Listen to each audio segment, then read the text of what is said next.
So suspenseful, that scream It's coming a in. wonderful sonic effect, actually.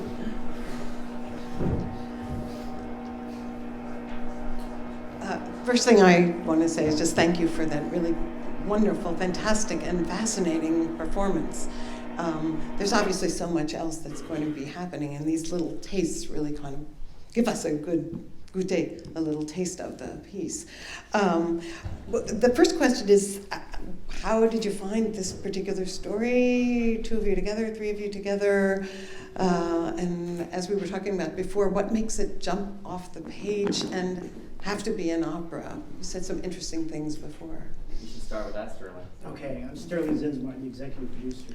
I read this wonderful book by Thomas Mallon, who's a wonderful writer, and I'm a bit of a history nut, and I usually read books with a film in mind. I produce independent films, but this book had such emotion in it. The love story was so powerful, and it was such a powerful time in our history, and I just said, this is an opera.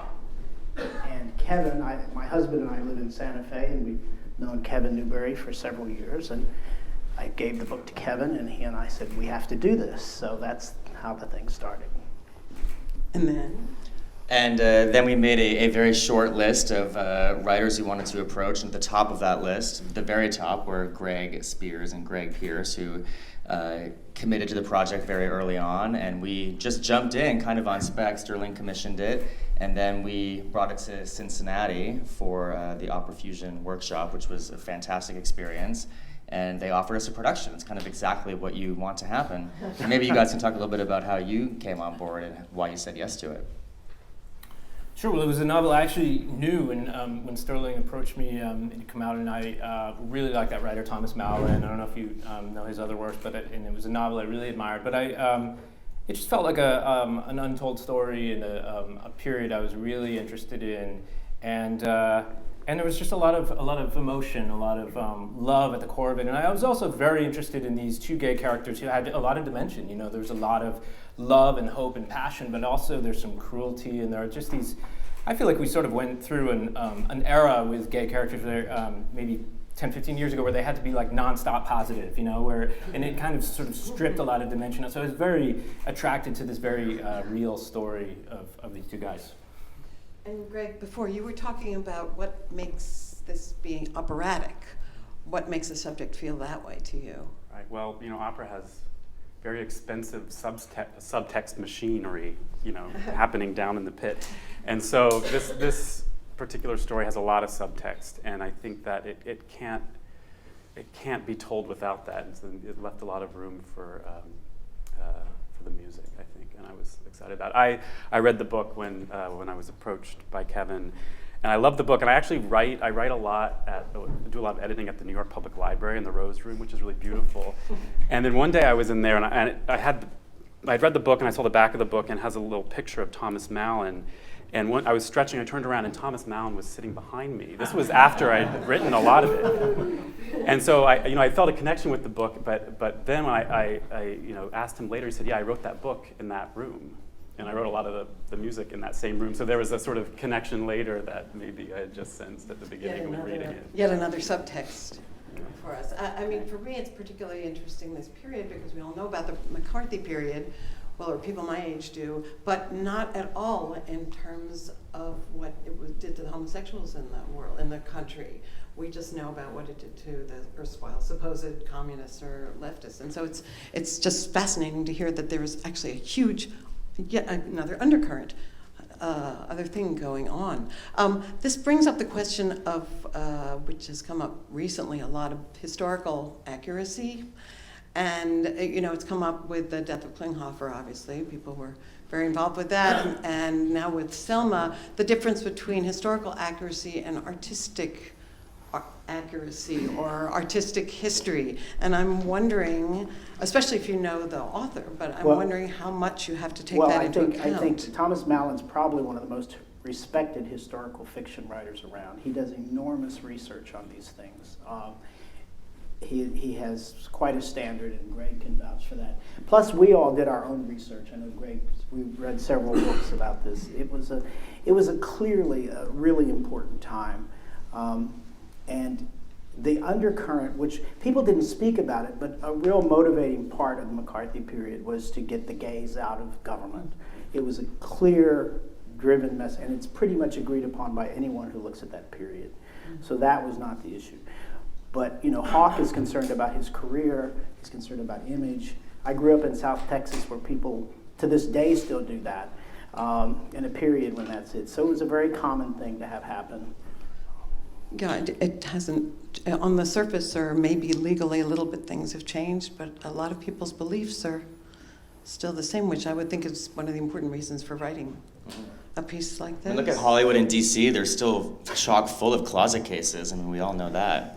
I won't name any names, though. Also, at the center of the opera are fictional characters.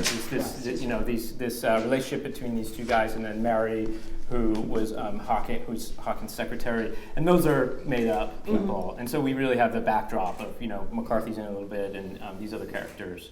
But so you don't have to worry as much because they're not named. Yeah. Right, but the essence of this is that it's a love story, and Greg took his loving scalpel to this incredibly complex, engaging novel and really brought the love story out, which is, and then your music. So that's what makes it so powerful, I think. When you were talking about subtext, Greg, and there's the piece or the section that we heard just starts with that ostinato going, and there are different ostinatos that come in all the time, which to me just felt like this thing, which is kind of underneath everything that's going on. So does that continue throughout the opera, and do you use it as thematic material? Well, yeah, the opera has a real pulse throughout the whole thing. But I think that there's this, what's going on, that's almost like the surface for me, is this sort of pedal tones or the little, that's if you were sitting in DuPont Circle in DC and people, walking around and milling about. But then there's a lot of other things that happen around that static point that's much more dramatic and much more complicated, that the music is hopefully telling you not to sort of lose track of. Right. Have you thought about orchestration? I'm sure you've thought about orchestration. I have. I'm a very experimental person, so like I sort of have an idea of 17 instruments, and I know what I want to use, but when I get into it, I'll sort of tweak it. I'm orchestrating this summer, so Great. yeah, about 17 players. That sounds good. And what was your role in terms of being dramaturg and or director, and how did that work? Well, primarily I'm the director of the piece, and then I worked with the two Gregs to develop it. And I don't write anything down myself. I don't write any words or any music, but I try to help guide the process and ask the right questions and just be there as a sounding board. And really all four of us kind of put the whole thing together, even though the Gregs did all the writing. And the workshop process in Cincinnati was so valuable. And again, I just want to give a shout out to that program, because it's really to Marcus and Robin and Evans and everyone in Cincinnati, because it's hands down, I think, the best workshop experience that I've ever had, where we got so much done in 10 days. The singers were so prepared, several of whom were here today, and it was really just how I think workshops should be. It was very low pressure. We did a lot of rewrites and experimented a lot, and the students were really focused on the piece while we were there, so it was really beneficial. A lot of companies do great workshops as well. I don't mean to obviously just single out this one, but I will say it's the best workshop experience I've ever had. I'm happy to say that, actually.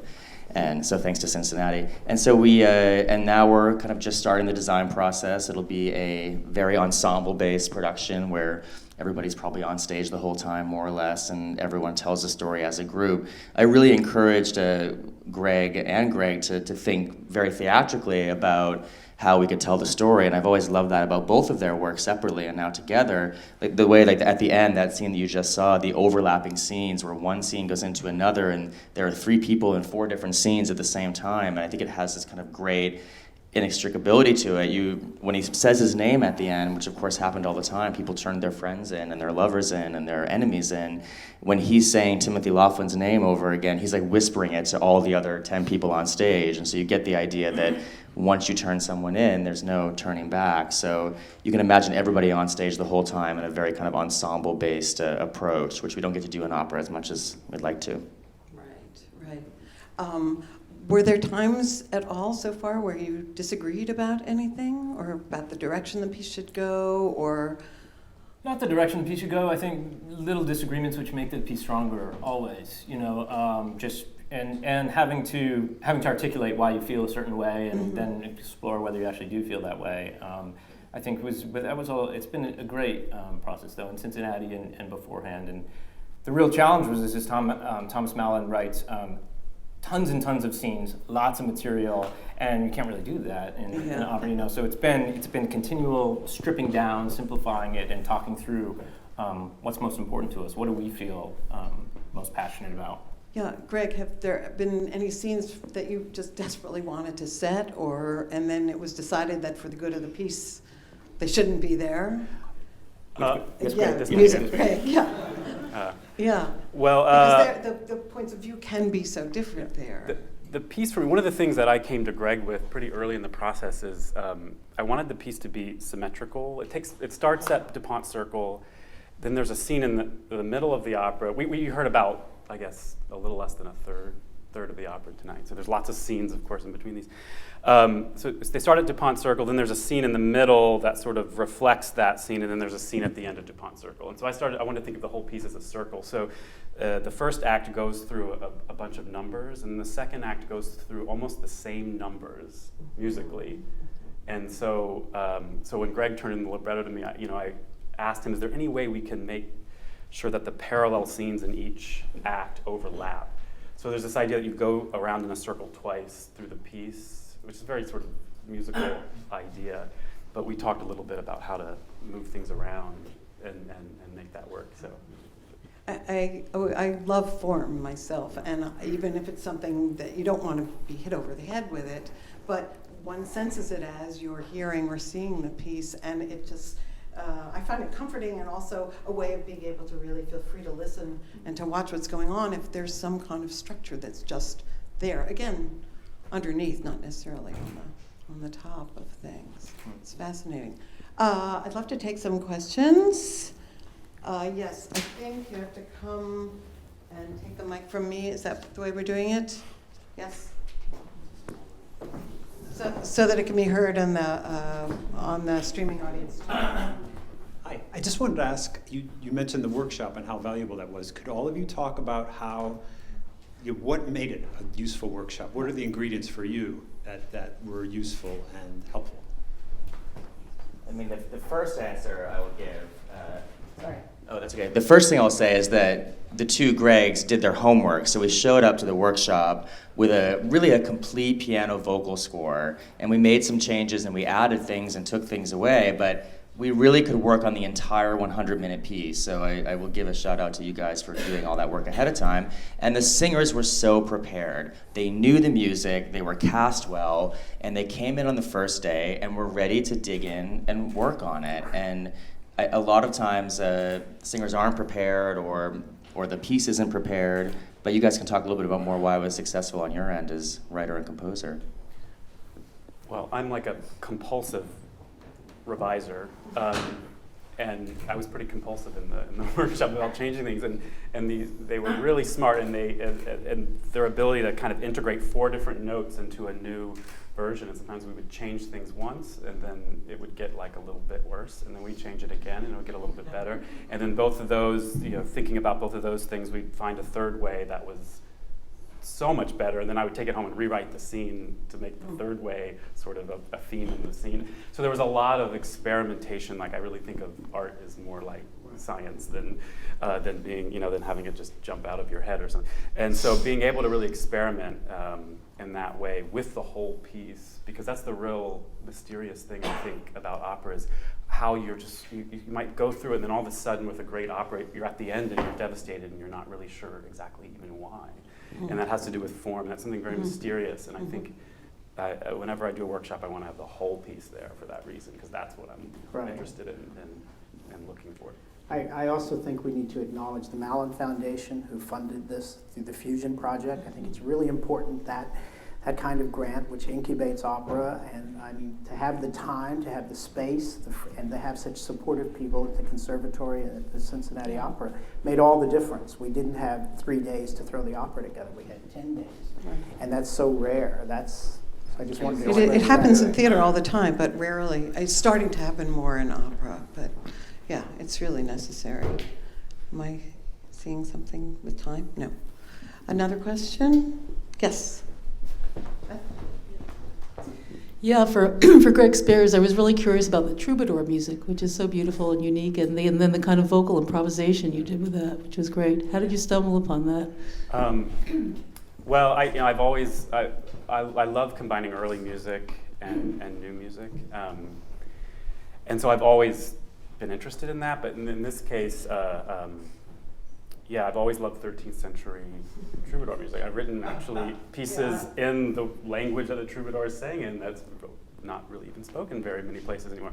But it just seemed like stylistically, the right choice thematically, that this sort of, again, this courtly love, like I said on the video, that it's just impossible, it's not going to work, and it's sort of doomed. And I feel like that music has some sense of that in it, and it's also very pastoral, and I think it contrasts the brutality of the politicians, that you didn't see a lot of the scenes where they're, being horrible people. But yeah, so I love that music, and that's actually, there's no improvisation in the vocal lines too. It's all written out, and Joseph, I mean, is really, really good at that stuff. And it's to find the singer that really likes to do that is not always easy, because it takes a lot of flexibility and a lot of, a good legato and stuff. But I'm really interested, when I find a singer who can do it, then I start adding it, and I'm really interested in how it works. I know for me, another two things that I heard in the contrast in the music was the syllabic setting and then the melismatic settings of the text, which of course is much more of the troubadour or chant-like stuff, which doesn't happen that much. And then it seems that when you have the ensemble, then you can hear these other lines kind of working in and out of the ensemble, because the text isn't set the same way in all of them. So that was really interesting and successful. Yes. Sorry. Hey, Greg Spears, Skippy. I've listened to a lot of your music, and I was struck at the beginning, and I can't wait to hear the whole opera and maybe do the second production of it. Anyway, I was really struck that unlike you used a lot of repeated text in Paul's case and in the other things you've done. And in the first scene, the lack of repeated text was really pointed out to me, and the discomfort of the guys, and it seemed to me, as they sort of settled into their life and love and comfort, then that sort of repeated text and stuff came back in. I'm sure that was conscious choice, but that was my question. Well, it's interesting that you say that, because the first opera that I wrote, it's called Paul's Case, and none of the characters talk to one another. They talk at each other, they repeat lines, and the other person's not listening, and no one interacts. And in this piece, this libretto is all conversations. It's just one long conversation, and for me as a composer, as you pointed out, Derek, that was a real challenge. And so I just felt like I had to embrace it in the first scene, and the first scene was really hard for me, because I don't usually write music like that. And so really figuring that out allowed me to figure out what the rest of the piece would be. But yeah, as they relax together, it becomes a little more, when people repeat text, it always becomes a ritual to me a little bit. And it also always becomes a little bit more magical and inside. It leaves the reality. And so when the two guys go into their own world, yes, they do repeat text a little bit more. And so it becomes more ruminative and ritualistic, rather than two guys on a park bench. It also allows us to hear the text more, and to hear it again, and to really be listening to the music, and to be involved in the situation more, when we're not always, what did they say, right. So that's really great. Another one? Okay. We do? Yeah. Yes? Oh, great. No, I was saying you can go ahead and if there's no more questions, we can wrap it up. Oh, okay, we can wrap it up. I hate to. I'm sure the minute we wrap it up, we'll all think of more questions to ask. But it's a really interesting and beautiful piece in this development. I want to thank the streaming audience and remind them that this evening's showcase is unable to be streamed from the Armory, but please join us on Tuesday and Wednesday for more live streams of showcases in this forum. The next showcase, I think I want to thank you all for being a part of this discussion. Now I'm just going to talk about the next video that we're going to have.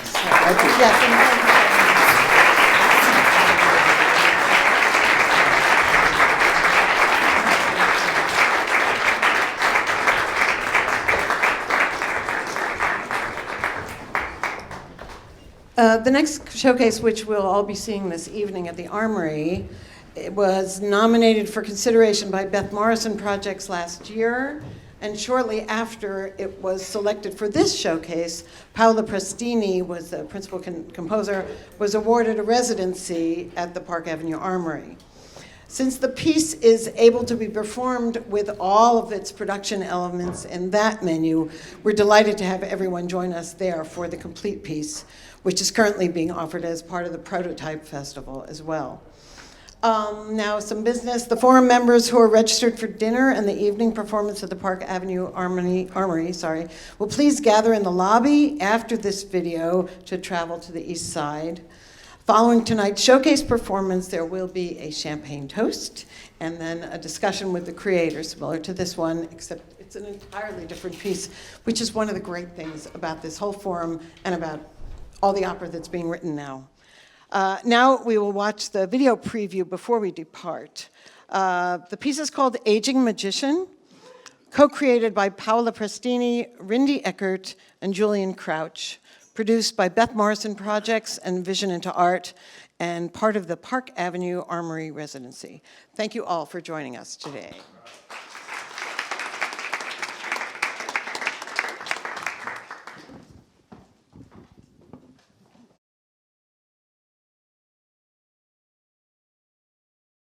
I had an idea to do a piece about an aging magician who is on his last tour.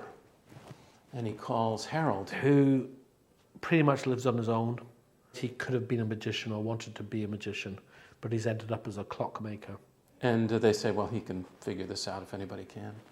So he asks him to rush out to Coney Island. And in order to get out there in time, he'd have to take the F train. But Harold doesn't take the F train. And we find out the reason he doesn't take the F train is that as a boy, his life changed on the F train when his father was stricken with a heart attack. The major trauma of his 11-year-old life is just watching him die on the F train. And he hasn't taken the F train since that time. We're all three interdisciplinary artists who feel very comfortable kind of moving across disciplines. I represent the audience within that team, and I'm trying to be the audience and see whether I respond to something or whether something is confusing me. Sometimes good to be confused.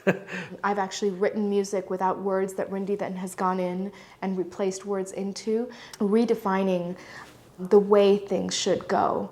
You had sort of these elements on stage. You have Rindy pretty much on his own, in his own world as Harold. There's a choir that joins in too, which is a representation of a kind of idea of childhood. They play many different characters in the piece that help take Rindy on this final journey. They're used as ghosts in a way. Through singing, through speaking, but also through really clever ways that Julian has brought them into the fabric of the piece. So at times they yield projection screens, at times they do shadow puppetry. There's one moment where he imagines running on his father's shoulders, running down the Midway. Paola's written this kind of beautiful cascading thing that the choir, all these counterpoint of melismas. In his mind, the running is happening, and they are kind of illustrating it through the tone poem. You have a string quartet, and then you have Mark's machine. Our fourth collaborator, and really a huge part of the soul of the piece, Mark Stewart. He built this thing with me in mind, but it's a kind of bald-headed, big old face that with ears. That's an instrument that eventually would be the set for the whole piece. This kind of machine that takes our aging magician into the afterlife. And he's going to be transformed into a different version of himself. Life somehow opens up, life becomes more magical. It's very much a New York story, but it's also a story of what magic means in all of our lives, both from a children's perspective and from the perspective of someone who's on the brink of death.